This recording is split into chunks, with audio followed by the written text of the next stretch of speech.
너네 밥은 먹었니? 안 그래도 배고프려던 참인데 같이 저녁 먹을까? 정희 씨가 식사 준비를 하고 있는 모습을 보며 큰아들이 말했습니다. 엄마, 시간도 늦었는데 이제 슬슬 집에 가야 하지 않을까요? 그래요, 어머니. 고생하셨으니까 이제 그만 돌아가세요. 늦겠어요. 갑자기 왜 그러니? 나는 조금 늦게 가도 괜찮다.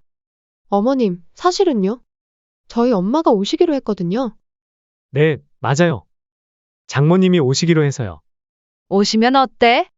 오랜만에 같이 저녁이나 먹으면 되잖니? 아니요, 어머니. 저희 엄마랑 식사 자리는 다음에 마련할게요. 오늘은 저희 엄마가 불편해 하실 거예요. 불편해 하신다고? 내 말은 지금 나보고 집안일 다 했으니 가라고 말하는 거니? 내가 너네 가정부야? 잠시 침묵이 흘렀죠. 그러다 며느리가 대답했습니다. 무슨 말씀을 그렇게 서운하게 하세요? 그런 거 아니에요. 그런 게 아니긴? 지금 너네 필요할 때만 쓰는 가정부 취급하는 거 아니면 뭐니?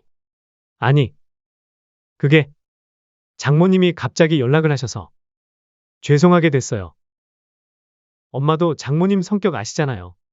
저희가 좀 배려해드려야죠. 배려한답시고 일만 실컷 시켜놓고 나를 내쫓는 자식이 세상에 어디 있니? 이번 사연의 주인공은 70세 김정희 씨입니다. 정희 씨는 작은 캐리어를 끌며 큰아들 박재훈의 아파트 현관 앞에 서 있었습니다. 엘리베이터에서 내려 복도를 걸어오는 동안 며칠 전 있었던 아들과의 통화가 다시 한번 머릿속을 스쳐 지나갔죠. 엄마, 이번 주말에 우리 좀 도와줄 수 있어요? 웬일이니? 평소엔 전화도 잘 안 하더니 아니, 우리가 중요한 약속이 있어서 엄마가 좀 도와주면 좋겠어요. 갑자기 무슨 약속인데? 그냥 지은이랑 중요한 모임이 있어서. 모임이라고? 그래서 엄마를 부르는 거니? 아니, 그게 엄마도 심심하실 것 같고 민서도 할머니 보고 싶어 하고 해서요. 정희 씨는 그 순간 가슴 한켠이 아려왔습니다. 큰아들 부부는 이렇게 손주 봐달라거나 집안일 좀 해달라는 부탁할 때 아니면 연락 한 번 없었죠. 이제는 필요할 때만 연락하는 남이 된 것 같았습니다. 현관 앞에 서서 초인종을 누르기 전 정희 씨는 잠시 망설였습니다. 집으로 돌아갈까 하는 생각도 스쳐 지나갔죠. 하지만 손주 민서의 웃는 얼굴이 떠올랐습니다. 하지만 그 생각도 잠시 작은 아들 재민이 어제 전화로 했던 말이 떠올랐습니다. 엄마, 형님이 또 손주 봐달라고 연락했어요? 항상 필요할 때만 연락하고. 엄마를 너무 이용하는 것 같아 마음이 안 좋네요. 정희 씨는 작은 아들의 말에 괜찮다 고 했지만 사실 그 말이 가슴에 콕 박혔습니다.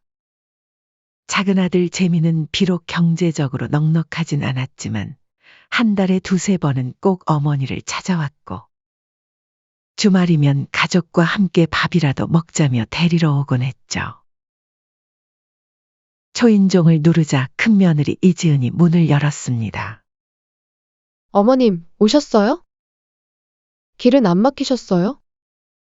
환한 미소로 맞이하는 며느리의 얼굴이었지만 어쩐지 그 미소가 너무나 가식적으로 느껴졌습니다. 별로 안 막히더구나. 정희 씨가 대답하자 며느리는 한숨을 돌리는 듯했습니다. 다행이에요. 어머님 덕분에 저희가 한숨 돌리게 됐어요. 솔직히 다른 분한테 부탁할까도 했는데 역시 어머님이 제일 편해요. 돈도 안 들고요. 호호, 농담이에요, 아시죠? 돈도 안 든다고? 정희 씨는 순간 얼굴이 화끈거렸습니다. 아무리 농담이라지만 정말 자신이 공짜 식모라도 되는 것 같은 기분이었죠. 현관문을 들어서는 순간 집안의 아수라장이 눈에 들어왔습니다. 거실 테이블 위에는 큰아들 내외가 먹다 만 듯한 배달 음식 봉투가 여기저기 널브러져 있었고, 싱크대에는 며칠은 됐을 법한 설거지거리가 산처럼 쌓여 있었죠. 식탁 위에는 곰팡이가 핀 듯한 음식 그릇들도 보였습니다. 어머님, 죄송한데 주방 좀 정리해 주실 수 있으세요? 제가 요즘 너무 바빠서. 며느리가 말했습니다. 그리고 냉장고도 좀 봐주세요. 민서가 할머니가 해준 음식 먹고 싶다고 어찌나 조르던지. 이왕 해주시는 거 많이 좀 해주고 가시면 좋을 것 같아요. 정희 씨의 마음속에 작은 아들 재민의 집이 떠올랐습니다. 작은 아파트였지만 항상 깔끔하게 정돈되어 있었고, 작은 며느리 수연은 정희 씨가 방문할 때마다 어머님, 편히 쉬세요. 여기까지 와서 또 일하시려고 하지 마세요. 라고 말하곤 했죠. 아, 그리고 어머님. 큰 며느리가 지갑에서 카드를 두 손가락에 끼워 건네며 말을 이었습니다. 장도 좀 봐주세요. 식재료가 하나도 없어서. 민서 간식거리도 사다 주시고요. 어머님이 사주시는 게 제일 맛있대요. 그리고 청소도 좀 해주세요. 요즘 미세먼지가 심해서 민서가 자주 기침을 해요. 어머님이 청소해 주시면 너무 깨끗해서 좋더라고요. 정희 씨의 마음속에서 서러움이 조금씩 차올랐습니다.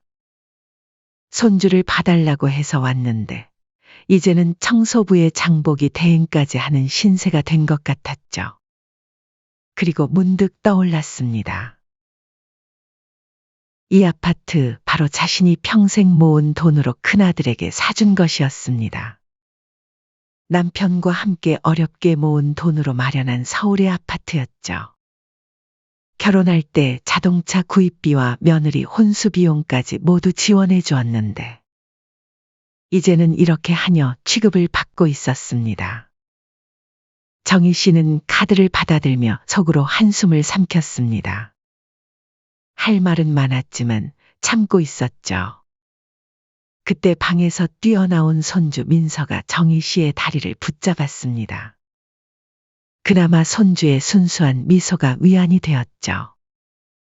할머니, 아이의 눈빛에서 진심 어린 기쁨이 느껴졌습니다. 정희 씨는 잠시 모든 서운함을 잊고 손주를 안아 올렸습니다. 우리 민서 배 안 고파? 할머니가 맛있는 거 많이 해줄게. 그때 현관문 쪽에서 소리가 들렸습니다. 큰아들 재훈이 정장 차림으로 나타났습니다. 엄마, 왔어요? 저희 이제 출발해야 할 것 같아요. 큰아들은 어머니와 제대로 된 인사도 나누지 않고 시계만 쳐다봤습니다. 그래, 어디 가는데? 아, 친구들 모임이요. 중요한 자리라. 아, 맞다. 큰 며느리가 서둘러 말했습니다. 민서 유치원 가방도 좀 챙겨주세요. 월요일 유치원 보내실 때 필요하실 거예요. 그리고 숙제도 좀 봐주시고요. 저번에 어머님이 안 봐주셔서 선생님한테 혼난 적 있잖아요. 그리고 어머님, 민서 간식은 적당히만 주세요. 저번처럼 과자 많이 주시면 안 돼요. 건강에 안 좋거든요. 그렇게 말하고는 현관문을 닫아버렸죠. 방 안에 홀로 남은 정희 씨는 한동안 그 자리에 서 있었습니다. 싱크대에 쌓인 그릇들, 어지러운 거실, 정리되지 않은 장난감들. 모든 것이 한꺼번에 눈에 들어왔죠. 창 밖으로는 큰아들 부부가 즐거운 듯 차를 타고 떠나는 모습이 보였습니다. 정희 씨는 손주를 안고 창밖을 바라보다 문득 휴대폰이 울리는 소리를 들었습니다. 화면을 보니 작은 아들 재민이었죠.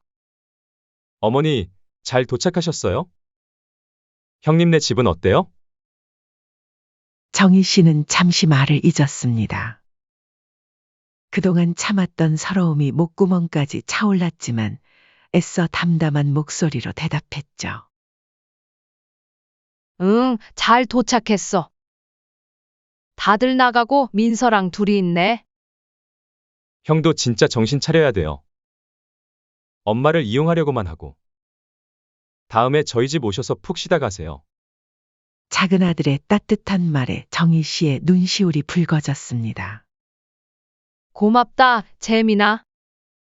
너는 항상 그렇게 엄마 생각해주고. 전화를 끊은 뒤 정희 씨는 묵묵히 집안일을 시작했습니다. 쌓여있는 설거지부터 하나씩 손을 대기 시작했죠. 민서는 할머니의 곁을 떠나지 않고 종일 따라다녔습니다. 할머니, 이거 봐요. 내가 그린 그림이에요. 민서가 그림을 보여주자 정희 씨는 잠시 설거지를 멈추고 손주의 그림을 보았습니다. 와, 우리 민서 정말 잘 그렸네. 이게 무슨 그림이니? 이건 할머니랑 저예요. 우리 같이 놀고 있는 거예요. 정희 씨는 그림을 보며 미소 지었습니다. 그림 속에는 두 사람만 있었죠. 아빠도 엄마도 없이 할머니와 민서만 그려져 있었습니다. 설거지를 마치고 빨래를 돌린 후 민서의 장난감을 정리하고 집안 청소까지 모두 마쳤습니다. 그러다 문득 시계를 보니 어느새 하루가 지나고 오후 4시가 다 되어가고 있었죠. 민서야, 배고프지? 할머니가 금방 저녁 차려줄게. 하지만 그때였습니다. 갑자기 현관문 비밀번호 누르는 소리가 들렸죠. 예상보다 일찍 돌아온 큰아들 부부였습니다. 어머님, 저희 왔어요. 애는 잘 보고 계셨죠? 큰 며느리가 들어서며 말했습니다. 하지만 뭔가 어색한 분위기가 감지됐죠. 두 사람은 골프백을 들고 있었고 얼굴에는 외출 후에 상기된 기색이 역력했습니다. 너네 밥은 먹었니? 안 그래도 배고프려던 참인데 같이 저녁 먹을까? 정희 씨가 식사 준비를 하고 있는 모습을 보며 큰아들이 말했습니다. 엄마, 시간도 늦었는데 이제 슬슬 집에 가야 하지 않을까요? 그래요, 어머니. 고생하셨으니까 이제 그만 돌아가세요. 늦겠어요. 갑자기 왜 그러니? 나는 조금 늦게 가도 괜찮다. 정희 씨가 물었습니다. 큰 며느리가 끼어들었죠. 어머님, 사실은요? 저희 엄마가 오시기로 했거든요. 네, 맞아요. 장모님이 오시기로 해서. 큰아들이 어색하게 웃으며 말했습니다. 정희 씨는 순간 손에 들고 있던 국자를 꽉 쥐었습니다. 방금 전까지 열심히 저녁 준비를 하고 있었는데 이제 와서 가라니. 게다가 안사돈이 온다고 자신을 내쫓는다니. 오시면 어때? 오랜만에 같이 저녁이나 먹으면 되잖니? 정희 씨가 애써 담담하게 말했습니다. 아니요, 어머니. 저희 엄마랑 식사 자리는 다음에 마련할게요. 오늘은 저희 엄마가 불편해 하실 거예요. 불편해 하신다고? 정희 씨의 목소리가 떨렸습니다. 내 말은 지금 나보고 집안일 다 했으니 가라고 말하는 거니? 내가 너네 가정부야? 잠시 침묵이 흘렀죠. 그러다 며느리가 대답했습니다. 무슨 말씀을 그렇게 서운하게 하세요? 그런 거 아니에요. 그런 게 아니긴? 너네 필요할 때만 쓰는 가정부 취급하는 거 아니면 뭐니? 큰아들이 당황한 듯 말을 더듬었습니다. 아니, 그게 장모님이 갑자기 연락을 하셔서 죄송하게 됐어요. 엄마도 장모님 성격 아시잖아요. 저희가 좀 배려해드려야죠. 배려한답시고 나를 내쫓는 자식이 세상에 어디 있니? 정희 씨의 목소리가 높아졌습니다. 그리고 그놈의 배려는 매번 사돈댁에게만 해주는 거니? 나도 너네 가족이다. 너네 혹시 안 사돈 오기 전에 집 정리하려고 나 부른 거니? 큰 며느리의 표정이 굳어졌습니다. 그리고는 참지 못하고 내뱉었죠. 그거 조금 했다고 엄청 생색내시네요? 어머니, 그렇게 저녁 얻어먹고 싶으시면 카드 드릴 테니까 나가서 밖에서 드시면 되잖아요. 됐다? 어머니랑 무슨 말을 하겠어요. 저희도 장모님이 갑자기 오신다고 하셔서 난감해요. 엄마가 좀 이해해 주세요. 정희 씨가 쓴웃음을 지었습니다. 이해? 그래, 너네는 매번 이해해주기만을 바라는구나. 엄마, 그게 아니라. 그 뜻이 아니잖아요. 큰아들이 변명하려 했지만 정희 씨는 이미 앞치마를 벗고 있었습니다. 됐어요, 여보. 어머니가 꼬아서 들으시는 거 어디 한두 번이에요? 알았다. 내가 나갈게. 너네한테 내가 무슨 말을 하겠니? 정희 씨는 담담하게 말했습니다. 현관문 앞에서 정희 씨는 잠시 멈춰 섰습니다.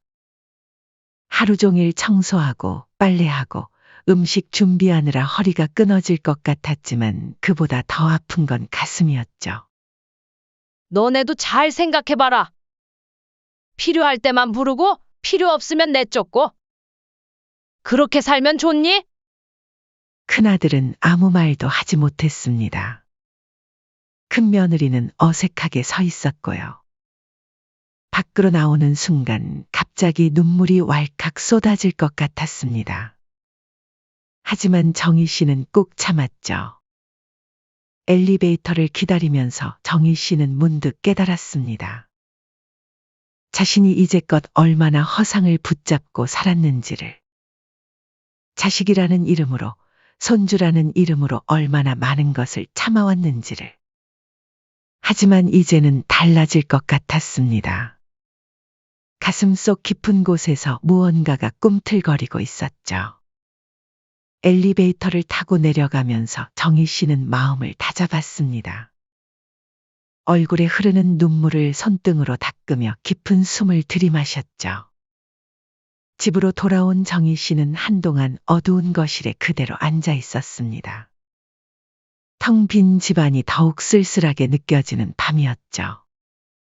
마치 오랫동안 끓어오르던 물이 서서히 식어가듯 정희 씨의 마음속 감정도 차갑게 식어가고 있었습니다. 그때 휴대폰이 울렸습니다. 큰아들의 이름이 떴죠. 엄마, 잘 들어가셨어요? 문자 한 줄. 그것이 전부였습니다. 그 뒤로 다시 울리는 휴대폰. 이번에는 작은 아들 재민이었습니다. 엄마 괜찮으세요? 형님네 집에서 무슨 일 있으셨어요? 정희 씨는 잠시 망설였습니다. 작은 아들에게 불평하고 싶지는 않았지만 이번만큼은 솔직하게 말하고 싶었죠. 재민아. 너무 서운하다. 전화기 너머로 잠시 침묵이 흘렀습니다. 그리고 작은 아들의 따뜻한 목소리가 들려왔죠. 형도 진짜 너무하네요. 제가 형한테 다시 얘기 좀 해볼게요. 고맙다, 우리 재민아. 내가 못나서 너한테까지 신경 쓰게 만들었구나. 전화를 끊고 정희 씨는 서랍장에서 낡은 서류 봉투를 꺼냈습니다. 그 안에는 남편이 남긴 유품들이 있었죠. 통장, 부동산 문서, 그리고 큰아들에게 증여한 아파트 문서와 자동차 구매 영수증, 혼수 비용 내역까지 모두 있었습니다. 정희 씨는 서류들을 하나하나 검토하기 시작했습니다. 큰아들에게 준 모든 것에는 조건이 있었습니다. 효도라는 조건이었죠. 법적으로 명시되진 않았지만 정희 씨는 그것이 얼마나 중요한 조건이었는지 이제야 깨달았습니다. 정희 씨는 휴대폰을 다시 들었습니다. 이번에는 자신이 행동할 차례였죠. 손가락이 조금 떨렸지만 이제는 돌이킬 수 없었습니다. 예전에 다른 일로 상담을 했었던 윤 변호사에게 전화를 걸었습니다. 변호사님, 내일 시간 좀 내주세요. 상담 받고 싶은 게 있어요. 네, 정희 씨 오랜만이네요. 잘 지내셨죠? 무슨 일이신가요? 효도를 조건으로 한 증여 취소할 수 있을까요? 윤 변호사의 목소리가 진지해졌습니다. 충분히 가능합니다. 내일 모든 서류 가지고 오세요. 자세히 살펴보겠습니다. 전화를 끊고 정희 씨는 수첩에 모든 것을 정리하기 시작했습니다.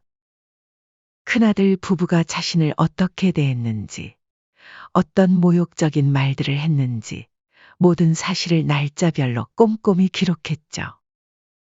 정희 씨는 서류들을 정리하며 단단히 마음을 먹었습니다. 이튿날 아침, 정희 씨는 평소보다 일찍 일어났습니다. 잠을 제대로 이루지 못했지만 마음은 그 어느 때보다 명료했죠. 남편의 후배였던 윤 변호사와의 약속 시간이 다가오고 있었습니다. 이 모든 증빙 서류들 다 준비해 오셨군요. 변호사 사무실에서 윤 변호사는 정희 씨가 가져온 서류 더미를 하나하나 검토했습니다. 아파트 증여 계약서, 자동차 구매 영수증, 혼수 비용 내역. 모두 보관하고 계셨네요. 정희 씨는 조용히 고개를 끄덕였습니다. 이 서류들이 얼마나 중요해질지 그녀는 미처 알지 못했었죠. 하지만 남편은 알고 있었습니다. 그래서 그 모든 것을 깔끔하게 정리해두고 떠났던 것입니다. 정희 씨, 이런 경우에는 법적으로 조건부 증여에 해당할 수 있습니다. 특히 증여를 할 때 부양이나 효도를 전제로 했다면 더욱 그렇죠. 민법상 증여는 수증자의 배은망덕이나 중대한 의무 위반이 있을 경우 철회할 수 있습니다. 큰아들 부부가 정희 씨를 이런 식으로 대우했다면 충분히 소송의 근거가 됩니다. 정말로 다 돌려받을 수 있을까요? 정희 씨의 목소리가 미세하게 떨렸습니다. 윤 변호사는 확신에 찬 눈빛으로 고개를 끄덕였습니다. 가능합니다. 아파트는 물론이고 자동차와 혼수 비용까지 모두 반환 청구가 가능해요. 다만 법적 절차가 필요하니 시간이 좀 걸릴 수 있어요. 정희 씨는 잠시 생각에 잠겼습니다. 큰아들 내외를 완전히 무너뜨리게 될 이 결정, 정말 내려야 하는 것일까? 하지만 어제의 모욕적인 상황이 다시 떠올랐죠. 돈도 안 들고. 그거 조금 했다고 엄청 생색내시네요? 어머니, 그렇게 저녁 얻어먹고 싶으시면 카드 드릴 테니까 나가서 밖에서 드시면 되잖아요. 이런 말들이 머릿속을 맴돌며 정희 씨의 결심을 굳게 했습니다. 윤 선생님, 시작하죠. 모든 걸 돌려받고 싶어요. 윤 변호사는 미소를 지으며 고개를 끄덕였습니다. 좋습니다. 오늘부터 소송 준비를 시작하겠습니다. 우선 내용 증명부터 발송해야겠군요. 시간이 흘러 큰아들의 집으로 법원 내용 증명 우편이 배달되었습니다. 그날 오후 정희 씨의 휴대폰이 미친 듯이 울렸습니다. 진동하는 휴대폰 화면에는 재훈이라는 이름이 반복해서 떴죠. 정희 씨는 휴대폰을 조용히 바라보다가 한참 후에야 전화를 받았습니다. 엄마! 큰아들의 목소리가 전화기 너머로 들려왔습니다. 그의 목소리는 공포에 질려 있었죠. 이게 대체 무슨 짓이에요? 갑자기 내용 증명이 왔어요. 아파트 명도 소송이라니. 이게 무슨 소리예요? 정희 씨는 차분한 목소리로 대답했습니다. 너희한테 준 거 다 돌려받으려고. 아파트, 자동차, 혼수 비용까지 전부. 엄마! 이럴 수는 없어요. 우리가 살 곳이 어디 있어요? 애도 있는데 그건 너희가 알아서 할 일이지? 지금 장난치시는 거예요? 저희가 뭘 그렇게 잘못했다고? 정희 씨는 쓴웃음을 지었습니다. 잘못했다고? 내가 정말 모르겠니? 필요할 때만 부르고 다 쓰고 나면 쓰레기처럼 내다 버리는 그런 행동이 잘못이 아니라고 생각해? 큰아들의 목소리가 갑자기 부드러워졌습니다. 엄마, 제가 잘못했어요. 그때 상황이 좀 급해서. 다시는 그런 일 없을게요. 제발요, 이러지 마세요. 정희 씨는 이제 그런 말에 더 이상 흔들리지 않았습니다. 늦었어. 이미 모든 서류를 변호사에게 맡겼으니까. 큰아들의 목소리에서 다급함이 느껴졌습니다. 엄마, 지금 당장 취소하면 되잖아요. 제발요. 우리 민서는 어떡해요? 거리에 나앉게 하실 거예요? 민서. 그래, 민서는 불쌍하구나. 하지만 그건 너희 책임이야. 너희가 제대로 부모 노릇을 했어야지. 큰아들이 소리쳤습니다. 정말 이러실 거예요? 우리 가족인데. 정희 씨의 목소리는 냉정했습니다. 가족? 그래, 너희가 날 가족처럼 대했니? 필요할 때만 부르고 다 쓰고 나면 쓰레기처럼 내다 버리는 그런 가족. 그때 전화기 너머로 큰 며느리의 목소리가 들렸습니다. 어머님, 이게 무슨 짓이세요? 약속을 어떻게 이렇게 쉽게 깨세요? 저희 결혼할 때 주신다고 한 거잖아요. 지금 장난쳐요? 정희 씨가 차갑게 웃었습니다. 그래, 약속이라고 하자. 근데 너희는 나한테 한 약속은 잘만 깨더라. 그 집 받을 때 너네들은 분명히 나한테 효도하겠다고 했어. 그런데 지금 너네 행동을 봐라 어떤지? 어머님, 무슨 말씀을 그렇게 하세요? 설마 아직도 그것 때문에 토라져 있는 거예요? 저희가 얼마나 잘 모셨다고 그러세요? 어머님 외로우실까봐 손주도 봐달라고 하고. 내가 외로울까봐 손주 봐달라 한 거라고? 말이 되는 소리를 해야지. 웃기지도 않는구나. 엄마, 지금 장난하시는 거예요? 아시잖아요. 엄마가 안 도와주시면 저희가 어디에 의지해요? 저희 힘들다고요? 큰아들이 다시 전화를 받아 소리쳤습니다. 너 힘들다는 소리는 이제 지긋지긋하다. 정희 씨가 단호하게 말했습니다. 그리고 어디에 의지하긴? 그 잘난 내 장모한테 의지해야지. 그리고 너희는 내가 얼마나 힘들었는지는 생각도 안 해봤지? 엄마가 무슨 힘든 일이 있었는데요? 집에서 편하게 사시면서. 편하게. 그래, 너희 눈엔 그렇게 보였겠지. 손주 봐달라면 달려가고 집안일 해달라면 하고. 너희한텐 그게 당연했잖아. 어머님, 듣자 하니까 말 조심하세요. 큰 며느리가 다시 끼어들었습니다. 그럼 손주는 봐주기 싫으셨단 거예요? 민서를 그렇게 사랑하신다더니. 이지은 씨, 정희 씨가 큰 며느리의 이름을 부르며 말했습니다. 손주 이야기까지 꺼내면서 협박하는 건 너무 비열하지 않니? 비열하다니요? 어머님이야말로 얼마나 비열하신데요? 갑자기 이러시는 게 말이나 돼요? 이제 그만하자. 나 이번에 아파트 회수해서 전세로 내놓을 거야. 자동차도 돌려받을 거고 혼수 비용도 모두 돌려받을 거야. 뭐라고요? 엄마, 미쳤어요?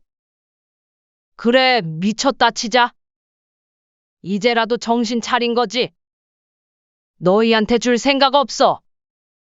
어머님, 저희 보고 그럼 어떻게 하라는 거예요? 그건 너희가 알아서 해.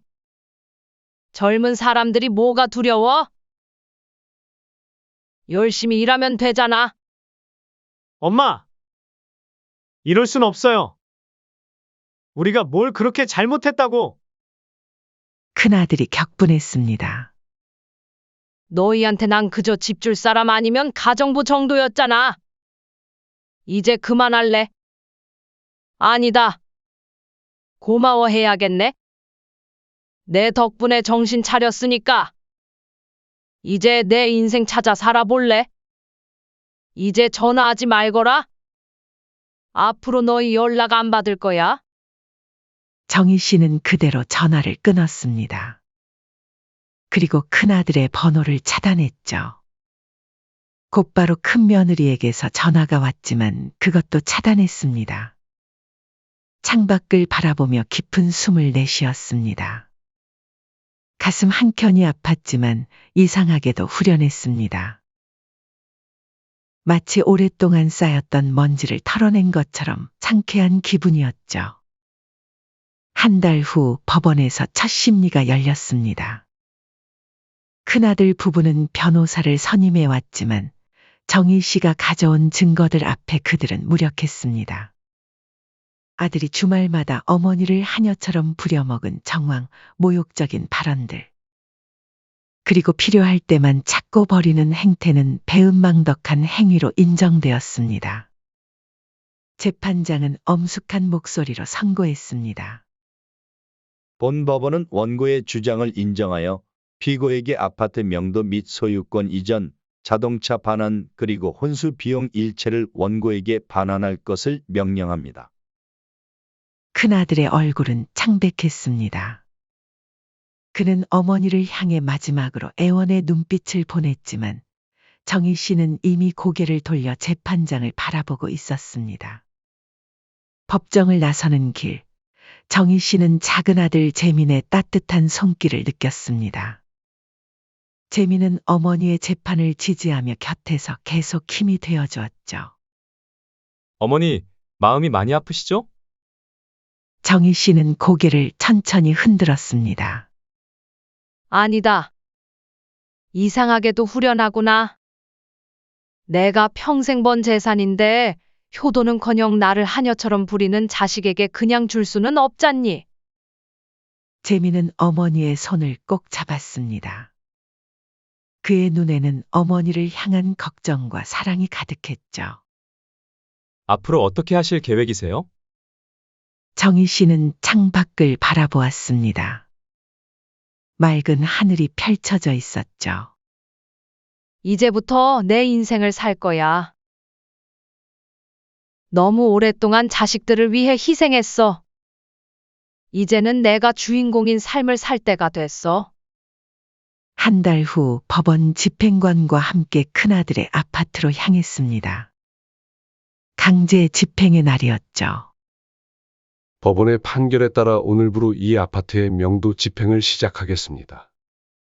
집행관이 현관문 앞에서 선언했습니다. 큰아들 부부는 이미 짐을 대부분 빼놓은 상태였고 민서는 큰며느리의 친정에 맡겨져 있었습니다. 엄마, 한 번만 더 생각해 주세요. 큰아들이 마지막으로 애원했습니다. 너희가 날 내쫓았을 때처럼 이번엔 너네가 나가야 할 시간이다. 큰며느리는 눈물을 흘리며 현관문을 나섰습니다. 큰아들은 마지막까지 무릎을 꿇고 애원했지만 정희 씨의 결심은 확고했습니다. 다음 주까지 자동차도 반납하고 혼수 비용도 돌려줘. 그렇지 않으면 다시 법원에 신청할 거야. 그들이 떠난 후 정희 씨는 빈 아파트를 둘러보았습니다. 한때 자신이 평생 모은 돈으로 사준 아파트였지만 이제는 그녀의 것이 되어 있었죠. 그리고 이 아파트는 새로운 의미를 갖게 될 것이었습니다. 그날 저녁 정희 씨는 작은 아들 재민과 통화를 했습니다. 어머니, 아파트는 어떻게 하실 거예요? 전세로 내놓을 생각이야. 그리고 받은 돈으로 내가 좀 더 작은 집으로 이사할까 해. 나머지는요? 정희 씨는 잠시 생각에 잠겼습니다. 내 가족에게 줄 거야. 너네는 항상 나를 진정한 가족으로 대해줬으니까. 진짜 효도하는 자식에게 주는 게 맞지 않겠니? 전화기 너머로 재민의 목소리가 떨렸습니다. 어머니, 그러실 필요 없어요. 저희는 그냥 어머니가 행복하셨으면 좋겠어요. 그게 바로 내 행복이야. 진정한 가족에게 보답하는 것. 그게 엄마를 행복하게 해. 그날 밤 정희 씨는 오랜만에 편안한 잠을 이뤘습니다. 그녀의 꿈속에서 남편이 미소 지으며 나타났죠. 여보, 잘했어요. 이제야 자신을 위한 삶을 사는군요. 정희 씨는 꿈속에서 미소 지었습니다.